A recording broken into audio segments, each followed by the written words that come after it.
Coach Kenny Beck, WXI, local NBC here. Florida State, near unanimous pick to win the division, near unanimous pick to win the league. Jameis Winston, near unanimous pick for player of the year. Does any of that matter? No. It's all about what you do now. You have to live in the moment. You have to perceive the future, learn from our past experiences and grow from them, and then be hungry enough to go play great football this fall. To our left, front row. Coach Fisher, Don Nelson with Clemson. It seems like here as of late, Clemson, Florida State has been a September game. Just for pure drama, would you like to see that game move later into the schedule just to kind of help out with the ACC? And then also, can I get your comments on Vic Beasley? On who? Vic Beasley. Okay. Yeah, I mean, the game when it is, depending on how you never know how the season goes. If we come down to, it's us two of the leading candidates for that side, it does make it better and more drama when you push it back. But, it's scheduled when it's scheduled. We can't control that. And, last year we had some, I think we were in September. We are October or September last year, right at the end of September, I believe. But we each had 4 or 5 games and more to go. I think, when you have those years, it does make it dramatic. But, it's scheduled when it's scheduled. You have to deal with it. And then, when you play teams of that caliber early in the season, it does challenge you. Getting ready for camp and all the things you have, especially then we have Oklahoma State also, but they have Georgia, so we're very similar in that regard. Vic Beasley, outstanding player, very athletic, can play the run, can play the pass, very dynamic, a guy that you have to game plan for, can stand up, can move around. You got to know where he's at all times and make sure he's not matched on back, so you have to slide protect to him, but you can't block one-on-one. I mean, one of the outstanding players of our conference and in the country. Coach, to our right, second row. Coach, coming into this season, you're picked first in the Atlantic, as has already been mentioned. But last season, it was a reversal of roles between you guys and Clemson. So that just goes to show how much it doesn't mean. So what is your focus going? Most times that people pick it wrong. You're right. Y'all pick it wrong. See, we're evaluating y'all too. So evaluate y'all. I can tell you, your percentage. Hey, if your percentage of getting it right was my percentage of coaching, you wouldn't have the job either. So I'm sorry. How do you keep your team focused on Oklahoma State? Well, I think that's very easy because they've been one of the outstanding teams in this country the last 3 or 4 or 5 years. I mean, Mike Gundy and their staff have done a tremendous job. They've been 2 years ago. They were right in the hunt for the national title. They've had outstanding players and done well at all levels of ball as far as going to the pros and everything else, and opening up in Dallas Stadium, and the excitement and exposure for that game and for our program and for our conference is tremendous, and we carry that huge responsibility in which we carry, and we want to play well so we can go out and compete in that game. To your left this side. Coach Bob Holliday from Raleigh. There's been an explosion of kick return touchdowns this league. 6 kickoff touchdowns, 10 punts. You can dominate a game, do the safe thing and punt, and all of a sudden run back, and the game's tied. Does that change your thinking as what's a safe play? And do you have to talk about being careful of how you... Well, I definitely think you have to constantly scheme because there's more dynamic people playing football now than ever. A bunch of guys are very dynamic with the ball in their hand. But I also think you have to look at the quality of people you're putting on your team. Sometimes as a special teams guy, you put backups or young freshmen to get them time. Well, to me, you're kicking to the other team's most dynamic player in space, and you don't have your best players running down the field. That doesn't make a lot of sense to me.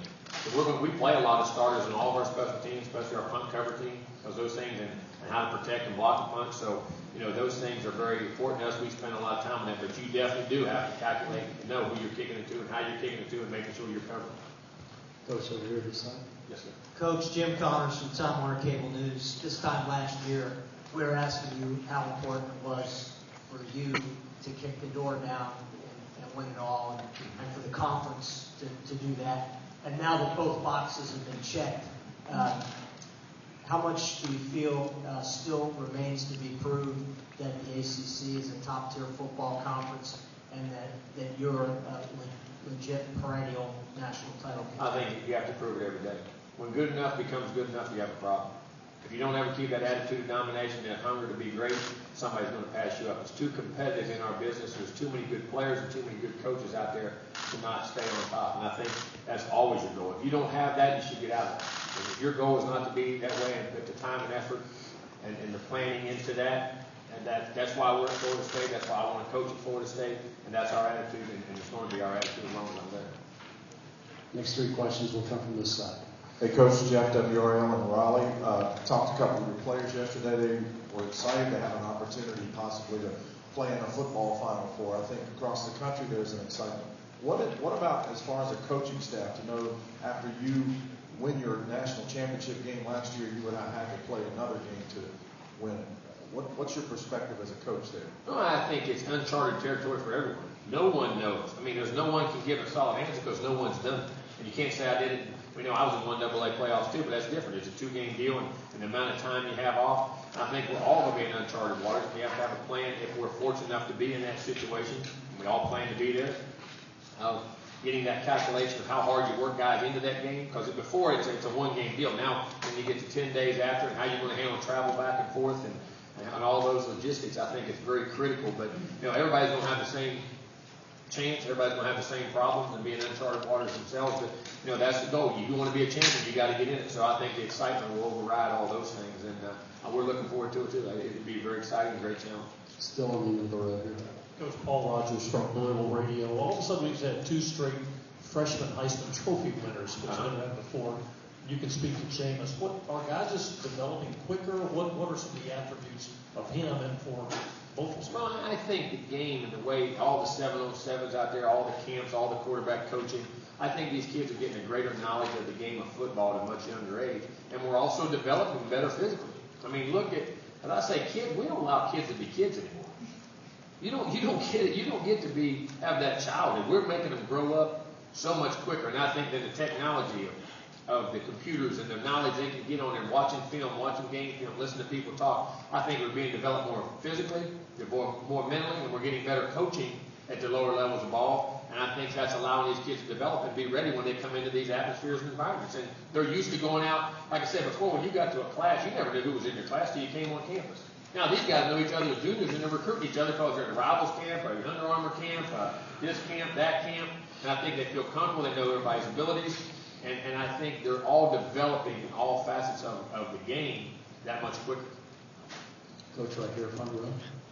Coach, Dan Tortora, Broadcast Media. 2 parts. First, with Jameis Winston, the biggest things that you've taken away from him on and off the field so far as a leader. And secondly, going up to Syracuse and playing in the Dome.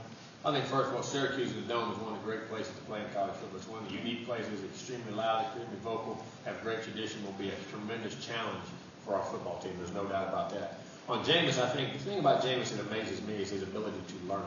The thing about Jameis that no one knows, and I think you got it yesterday, he's a genuine people person. He enjoys who he is. He loves being in front of people. If there's 300 people in the line, he'll sign every autograph before he leaves, shake every little kid's hand.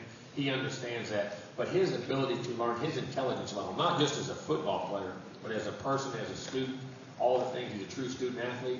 And I think from that standpoint, his ability to learn is why he will always continue to grow and be successful, because he understands mistakes, he's willing to accept them, he learns from them, he moves on, but he won't make those same mistakes twice.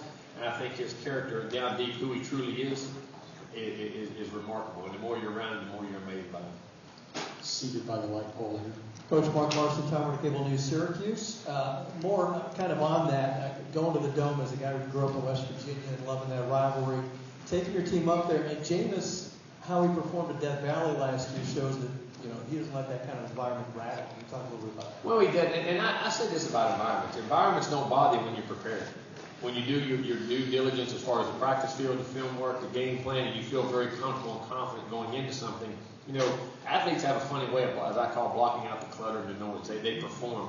But if you're not prepared and ready, those things all get exaggerated and they become much greater. You know what I mean? And those things impact because you hear everything when you're not ready for something. And I think the power preparation is very critical. And like I say, that is one of the unique places to play in all of college football. And I think it's going to be a tremendous challenge, and we're looking forward to going up there. And like you say, I knew from growing up in the state of West Virginia, those were battles. And West Virginia, even they had some great football teams, couldn't go up there and win.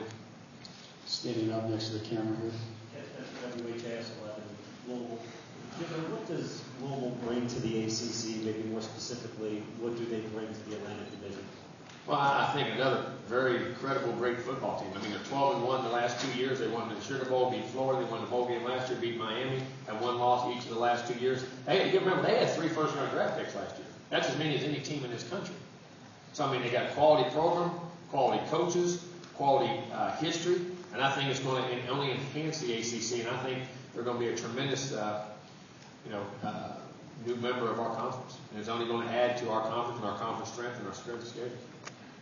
Coach, to your right, front row. Jimbo, Dave Gordon, Wake IMG.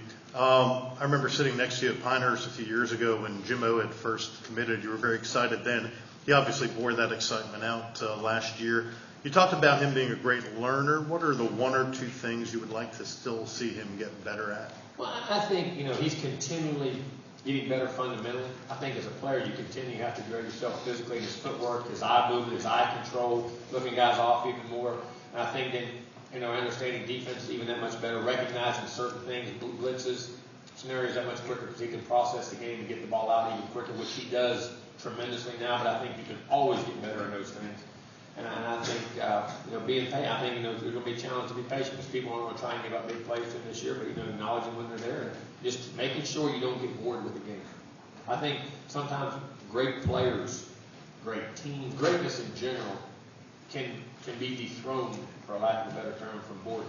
You get bored of doing the same thing over and over and over and over again, and when you have success, it's consistency and performance over a long period of time, and you got to do the same thing, and sometimes human nature is you get bored. And I think that's going to be a huge challenge for him. Coach, your last question will come right here in the second row. Coach, every school has offensive lineman returning. Jameis says yours is the best, but I believe that too. You set the standard for offensive lines. Do you feel like the rest of the league is catching up front? Oh, I do. I think they definitely. But we've had our share. We had to play all those guys as freshmen. I remember that was tough too.